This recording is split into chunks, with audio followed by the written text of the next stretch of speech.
Vita vipo tu. Tuna vita vingi vya kila siku. Sio lazima iwe ni vita vya kutumia tutu ya bunduki. Na sio lazima iwe ni vita ya kupigana na kusukumana na kuumizana.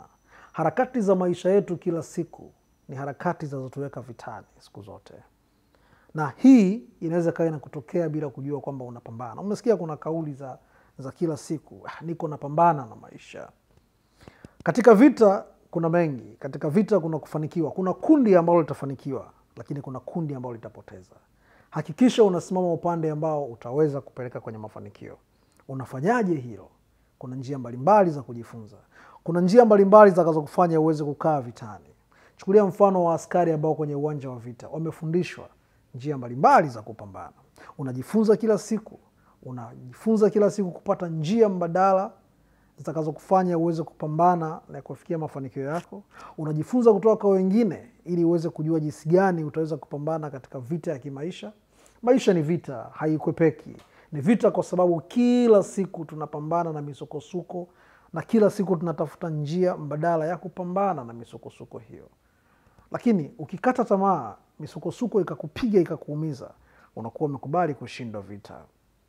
Hakikisha unakuwa mstari ule ambao utakupa ushindi, mstari ambao utakujenga, mstari ambao utakufanya uendelee kuyafurahia maisha, mstari ambao utayafanya maisha yawe ni kitu kidogo sana kwako.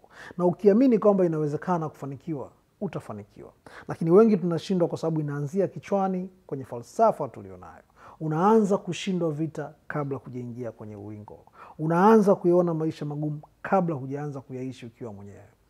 Jifunze sana kuyakubali maisha magumu. Jifunze sana kuipokea vita katika hali ya chanya. Alafu zaidi ujifunze jinsi gani utatafuta mbinu mbadala za kukabiliana nayo. Usipofanya hilo, itakuwa vigumu sana kuweza kuyafikia malengo yako. Na ili uyafikie malengo yako, kubali kupambana. Kubali kwamba vita ni sehemu ya msingi ya wewe kuweza kuyafikia mafanikio yako. Vita ya kimaisha haiwezi kutukwepa. Usiamke asubuhi ukasema uko safe. Kuna watu ambao wamekuzunguka wako tayari kukuumiza. Usipate pesa leo ukafikiri umemaliza kila kitu. Kuna siku utaamka pesa zako zimeondoka. Maisha yana siri zake nyingi sana. Lakini kikubwa ni kujua jinsi ya kuishi, kuwatumainia watu wanaweza kubadilisha maisha yako na kuendelea kupambana. Amini kabisa, hata kama hujafanikiwa leo, kesho yako ipo.